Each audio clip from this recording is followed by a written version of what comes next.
Bonsoir ou bonjour selon l'endroit où vous vous trouvez et bienvenue à la deuxième partie de nos entretiens avec un empereur, son épouse et le prince héritier. Dans notre première partie, nous nous étions intéressés à l'empereur François-Joseph Ier de Habsbourg-Lorraine, empereur d'Autriche et roi de Hongrie. Aujourd'hui, nous allons nous intéresser à son fils, le prince héritier Rodolphe. Notre but, comme je vous l'avais déjà dit la dernière fois, n'est pas de nous poser en historien que nous ne sommes pas. Nous allons simplement essayer de mieux cerner avec vous la personnalité de Rodolphe en sollicitant les témoignages de personnes qui ont été très proches du prince héritier et qui ont même parfois partagé son intimité.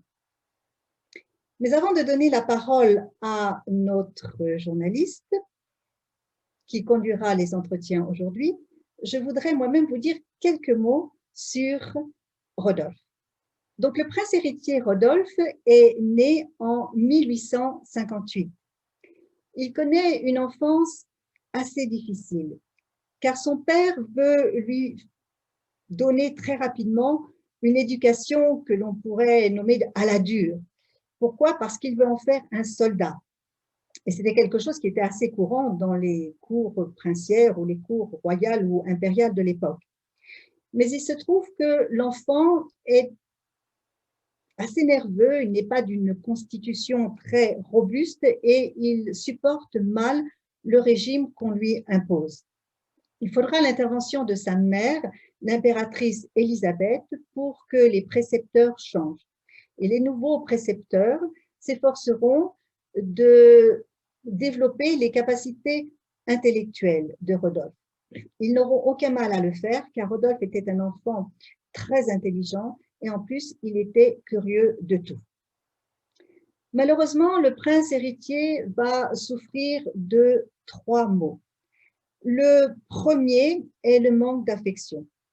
Entre un père qui est toujours extrêmement occupé, une mère qui est souvent absente et une sœur aînée, Gisela, que vous voyez ici sur les genoux, non, celui que vous voyez sur les genoux de sa mère, c'est bien Rodolphe. Et Gisela est la petite fille qui est debout entre sa mère et sa grand-mère.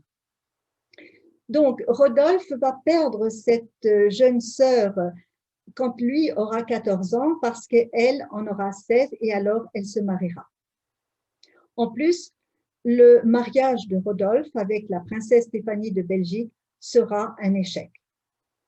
Le deuxième mal dont Rodolphe va souffrir, c'est la frustration. Pourquoi la frustration? Eh bien parce qu'il va, grâce à son éducation, dans un certain sens, développer des idées libérales qui sont diamétralement opposées aux idées des décideurs de la cour et aux idées de son père, l'empereur, avec lequel il n'arrivera jamais à communiquer et auquel il ne pourra jamais faire passer ses idées. Enfin, il y a la santé de Rodolphe, qui est déjà un peu fragile quand il est enfant, comme je vous l'ai dit, mais cette santé va se détériorer, notamment après qu'il aura contracté une maladie vénérienne, ce qui, à l'époque, n'était pas quelque chose d'inhabituel, il faut le dire. Mais il contaminera sa femme, la princesse Stéphanie, qui aura eu le temps de lui donner un enfant, mais cet enfant sera une fille. Et donc, il n'y aura pas le prince héritier tant attendu. Et ensuite, elle deviendra stérile. Pour remédier à ces maux et à ces frustrations, Rodolphe va recourir à des traitements, mais il va aussi recourir à la drogue, il va recourir à l'alcool et il va recourir à ce que l'on peut appeler les plaisirs faciles, disons. Jusqu'à la fin tragique de Rodolphe à Mayerling, fin dans laquelle il entraînera sa dernière maîtresse, la toute jeune Marie Vetsera. Mais si vous voulez en apprendre beaucoup plus, eh bien, je vous laisse maintenant avec notre journaliste et avec nos intervenants. Journaliste, c'est à vous. Merci beaucoup. Eh bien, tout d'abord, j'aimerais que nous commencions nos entretiens avec l'évocation de Rodolphe quand il était enfant. Si vous me le permettez, j'aimerais commencer avec vous, Madame l'archiduchesse Marie-Valérie de Habsbourg-Toscane. Vous êtes la fille cadette du couple impérial. Vous êtes née en 1868, soit 10 ans après votre frère. Vous ne l'avez donc pas vraiment connu enfant. Mais est-ce que vous avez des souvenirs de votre relation avec lui durant votre propre enfance?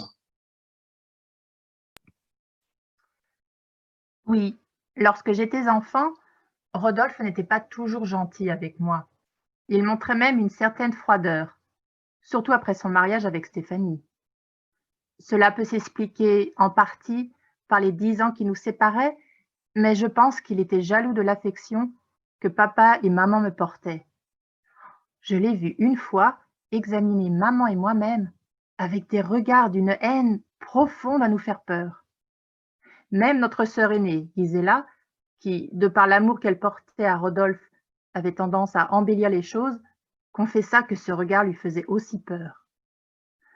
Pourtant, en février 1886, quand il a été très malade, il semblait heureux que je vienne le voir. Il m'a même dit que je pouvais passer tous les jours.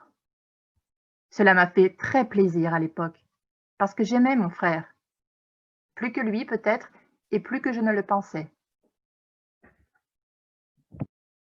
Merci, Madame l'archiduchesse.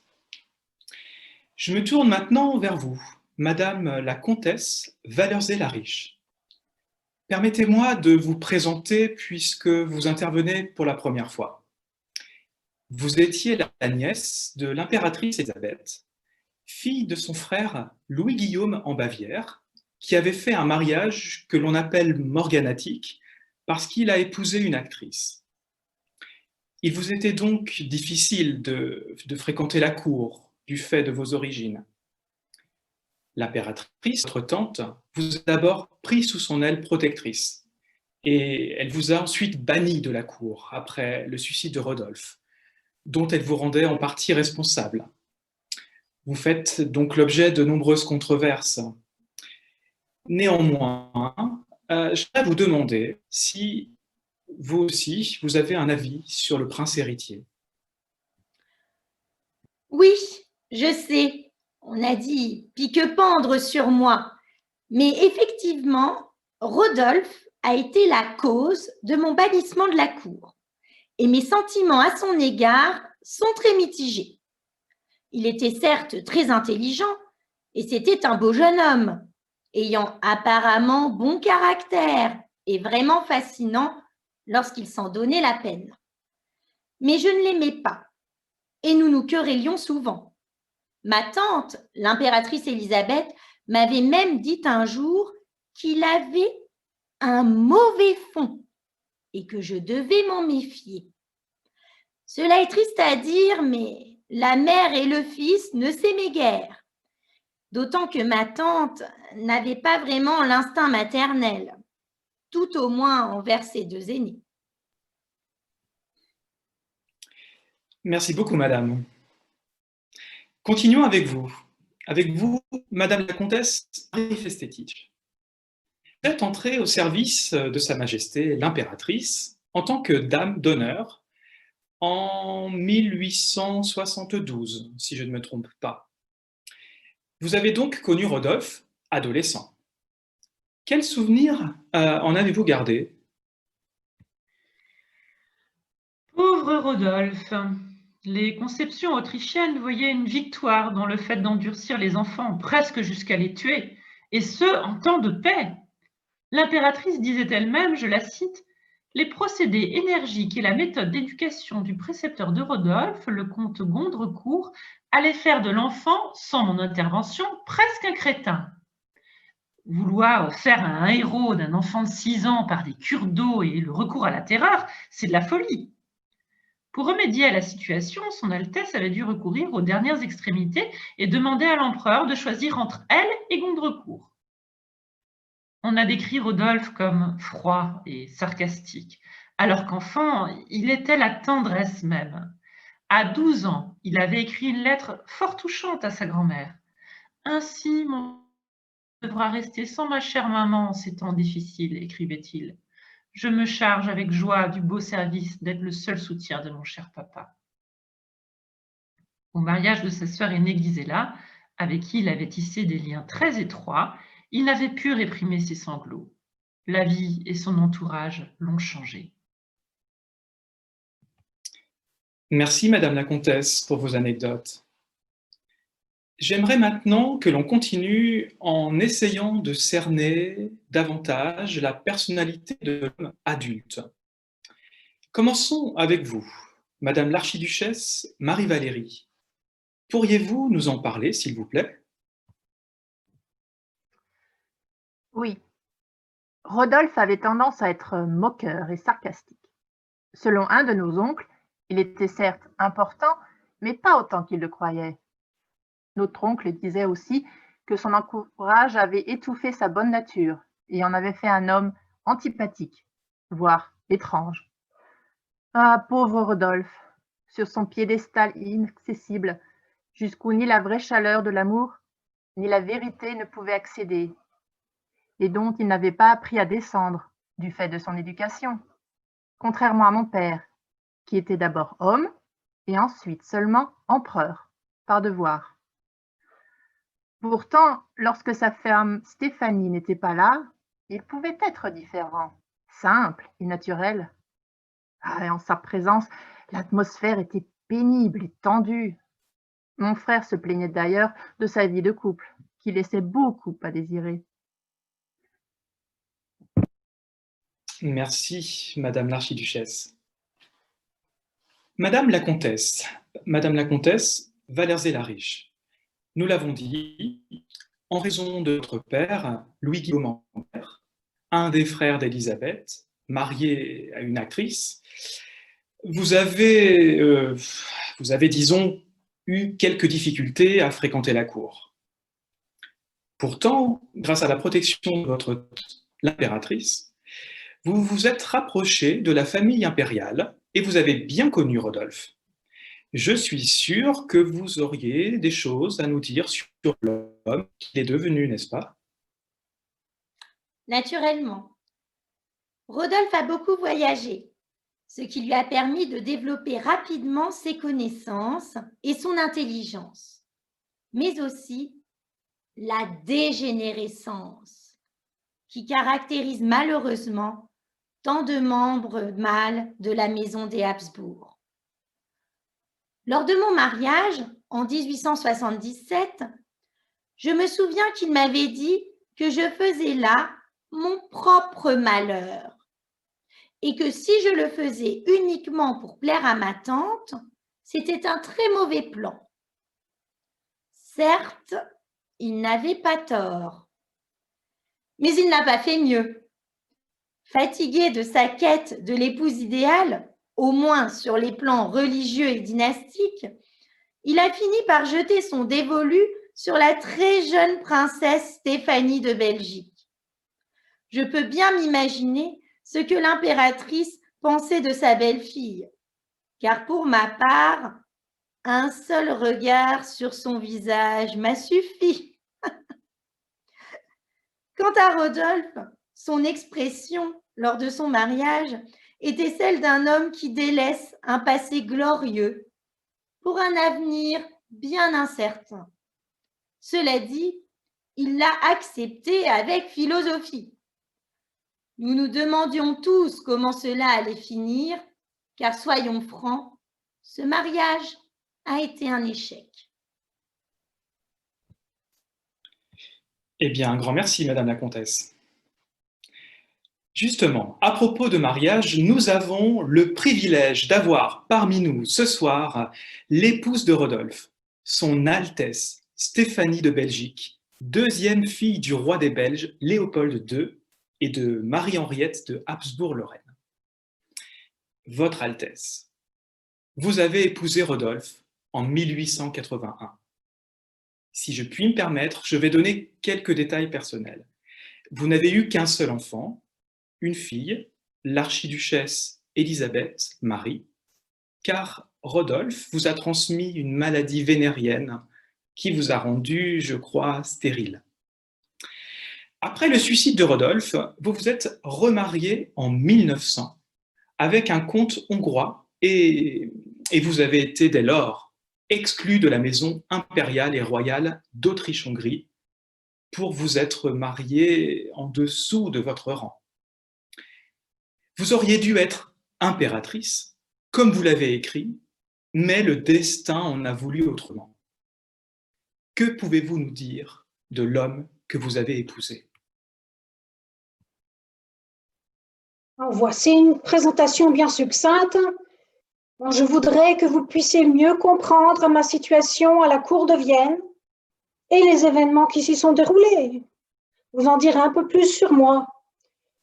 J'étais une adolescente de 16 ans quand l'on m'a mariée à l'héritier de la couronne d'Autriche-Hongrie et 25 lorsque je me retrouvais veuve. Et les 8 années qu'a duré notre union ont peut-être été les plus difficiles de mon existence. C'est en 1880 que le prince, alors âgé de 22 ans, vint nous rendre visite à Bruxelles. Je fus ensuite très vite fiancée à cet homme que je ne connaissais pas. Après les cérémonies du mariage en 1881, dans la voiture qui nous conduisait au château de Laxenbourg, Rodolphe et moi ne trouvâmes rien à nous dire. Ensuite, mais quelle nuit, quelle souffrance et quelle déception.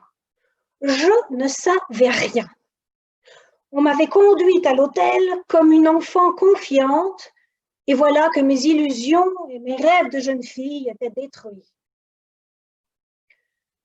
Comment vous décrire l'homme que j'avais épousé à 16 ans sans le connaître? Bien, doué d'une intelligence bien au-dessus de la moyenne, il avait des qualités vraiment exceptionnelles. Il possédait des connaissances très étendues sur la géographie et l'ornithologie, ses 2 sciences préférées. Dans tout ce qui l'occupait et ce qu'il entreprenait, il faisait preuve d'un grand discernement.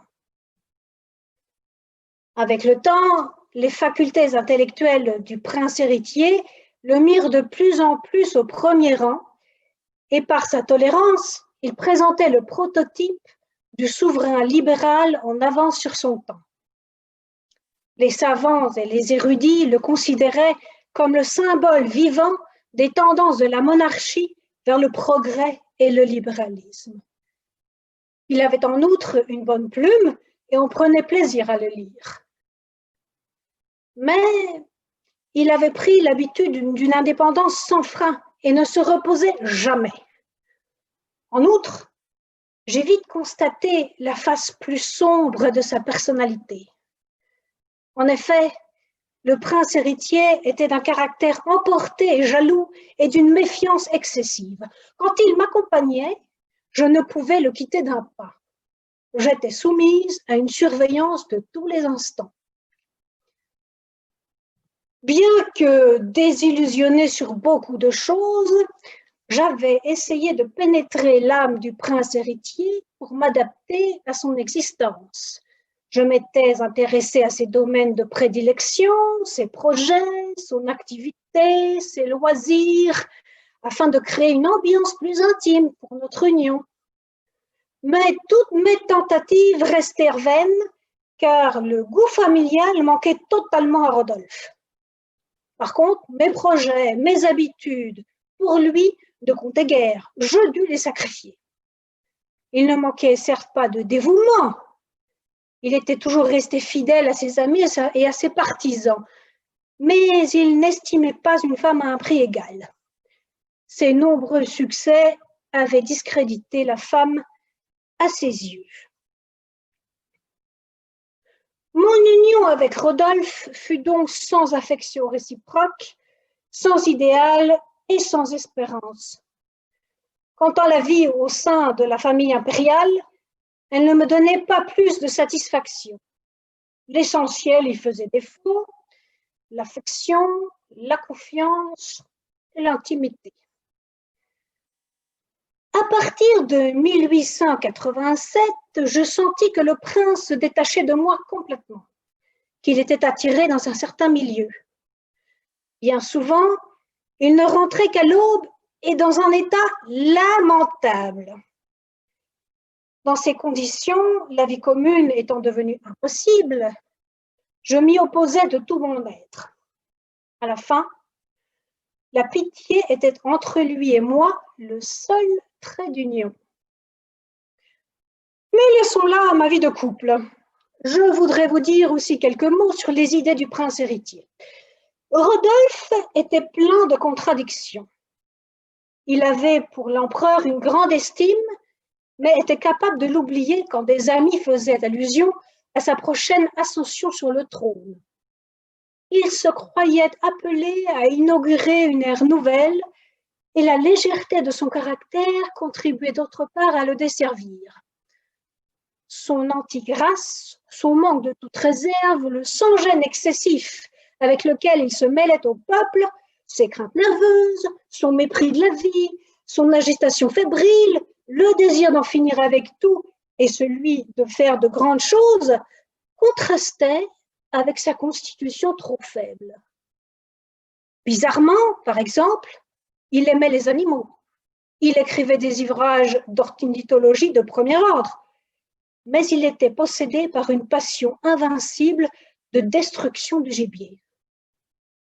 Il n'avait aucun égard pour la noblesse autrichienne. Il dépeignait comme une classe encore puissante, mais inactive et funeste, qui se détournait de ses obligations envers l'État et l'armée pour pouvoir mener une vie plus oisive. Je trouvais ce jugement bien sévère, d'autant plus que lui-même vivait principalement pour ses plaisirs et surtout pour la chasse.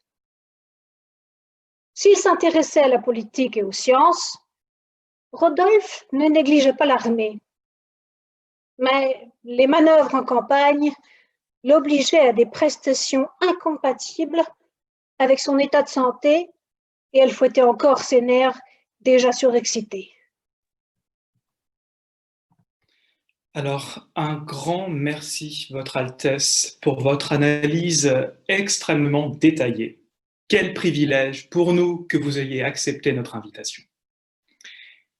Je me tourne maintenant vers un journaliste, Maurice Seps. Monsieur Seps, vous n'étiez pas seulement journaliste, mais également rédacteur dans plusieurs journaux et éditeurs. Vous faisiez partie des cercles libéraux, progressistes, autrichiens, opposés à la politique de François-Joseph.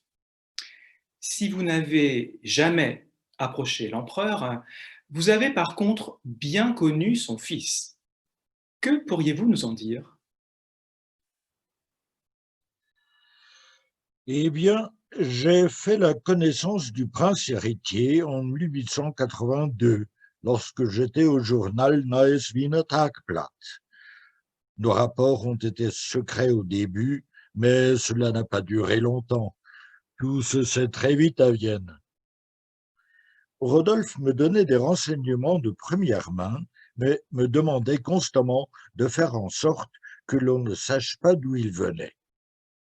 En effet, il devait faire très attention, parce que, pour avoir parfois manqué de prudence dans ses propos, il avait la réputation dans les cercles conservateurs haut placés de Vienne d'être quelqu'un d'imprévisible, et ses adversaires le traquaient, lui envoyant des lettres anonymes avec des dénonciations des hommes avec lesquels il était en rapport, dont moi, des avertissements ou des reproches ouverts.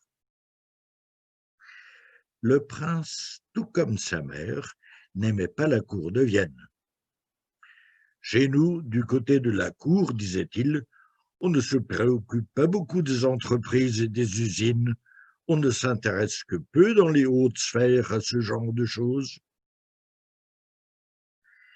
Ces frustrations le rendaient souvent amer. Le dernier des conseillers de la cour a un cercle d'influence plus grand que le mien, me confiait-il. Je suis condamné à être un fainéant. Tenir des discours assez bien tournés, écrire des livres ou des dissertations assez bons et posséder une éducation moderne sont des choses qui ne vous garantissent aucun grand succès dans l'histoire du monde. Je vois bien, ajoutait-il, la pente sur laquelle nous glissons. Je suis proche des choses, mais ne peux intervenir d'aucune manière. Je n'ai même pas le droit de faire entendre ma voix, de dire ce que je pense et ce que je crois. Pire, il souffrait d'attaques de dépression. Je sais que je dois mourir jeune, disait-il. On m'a prédit que je tomberais sous une balle. Mais bien sûr sur le champ de bataille, ironisait-il. Lors de son 30e anniversaire, je l'ai entendu dire « 30 années, c'est long, mais il n'y a pas de quoi s'en réjouir. Beaucoup de temps a coulé sous les ponts, employé de façon plus ou moins utile, mais en tout cas vide de vraies actions, de vrais succès. » Très intéressant. Merci beaucoup, Monsieur Seps. Effectivement, Rodolphe s'est suicidé à l'âge de 30 ans. Et ce suicide à Mayerling, au début de l'année 1889, a fait grand bruit à l'époque. À Vienne, bien sûr, mais partout ailleurs. Madame l'archiduchesse, comment avez-vous vécu cet événement si tragique?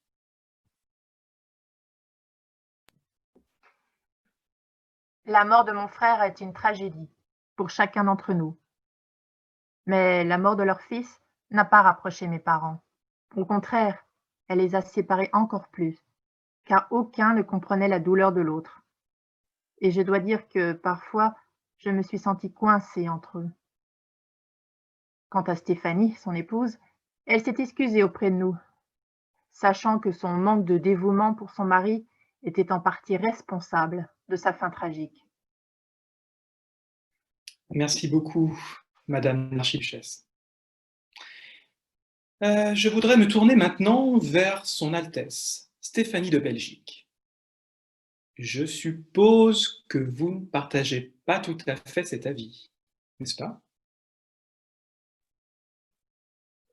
Évidemment pas.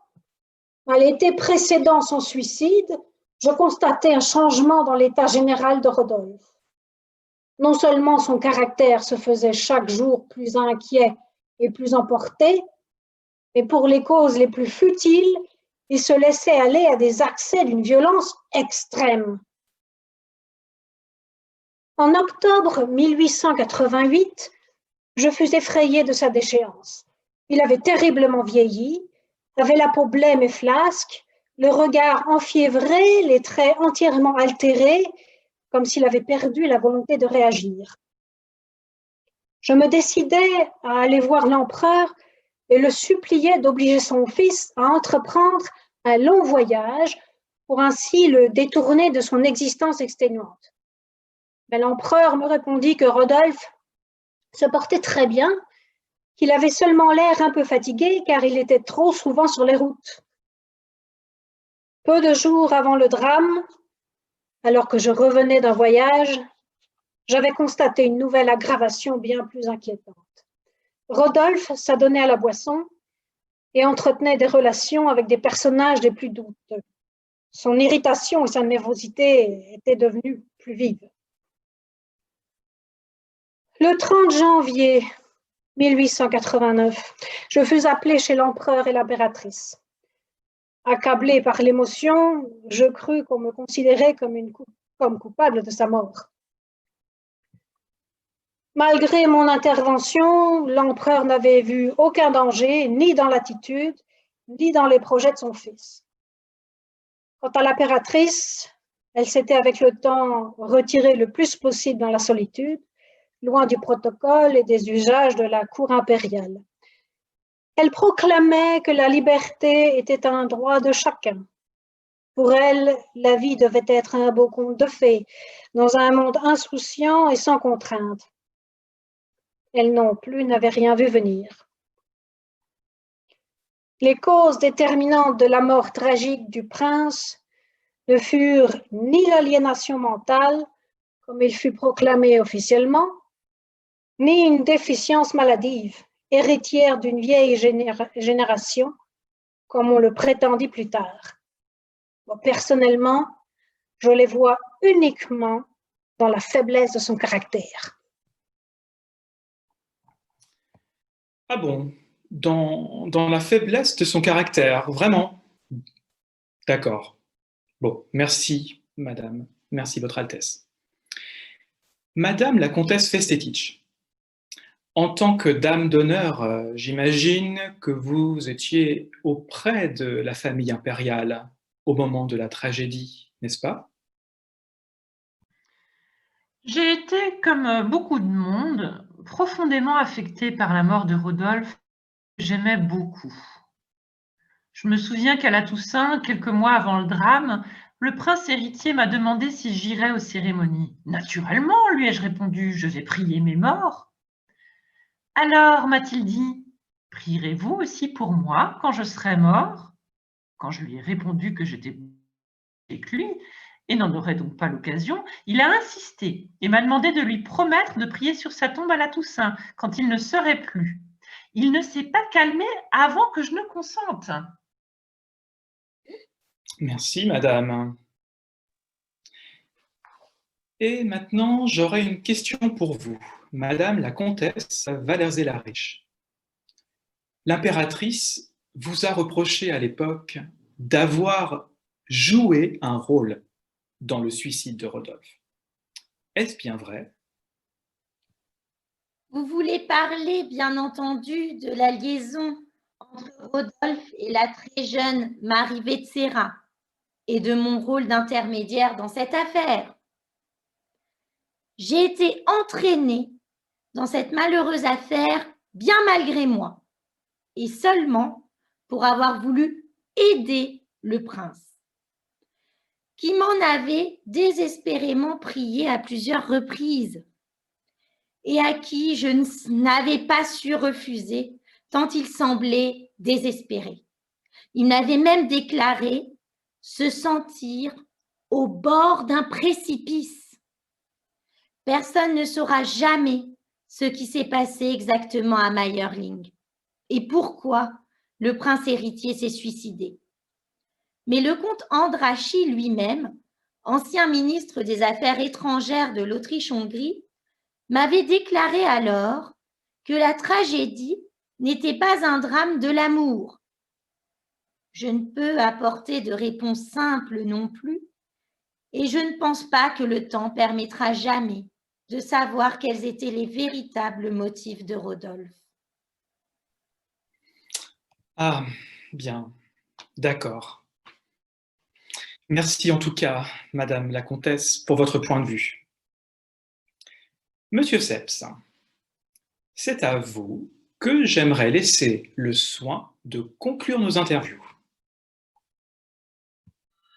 Dès le début de 1889, je me faisais beaucoup de soucis pour le prince. Aussi lui ai-je écrit cette lettre pour lui redonner courage.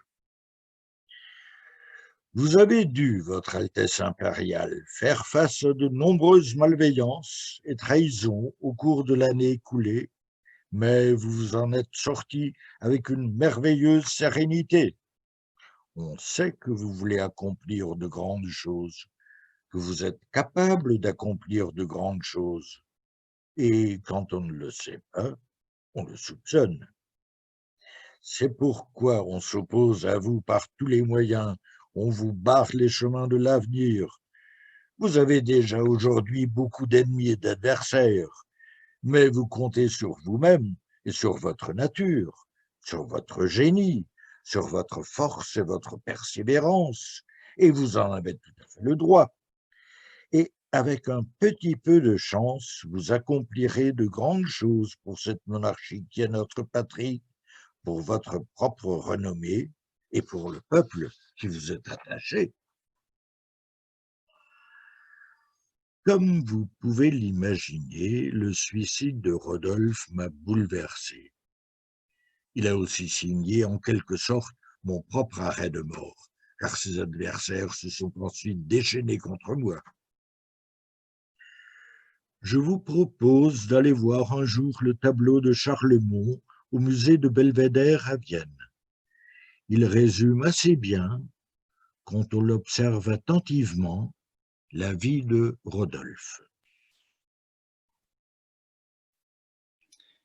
Eh bien, merci beaucoup, Monsieur Seps, pour ce dernier témoignage. Nous sommes donc arrivés au terme de nos interviews et je tiens à remercier infiniment tous nos intervenants pour leurs explications passionnantes.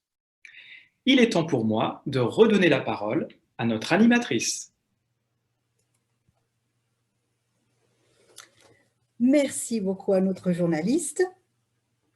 Comme la dernière fois, j'aimerais, avant que nous nous quittions, vous présenter nos interprètes, les personnes qui sont derrière les intervenants que vous avez entendus. Laissez-moi les appeler sur le devant de la scène.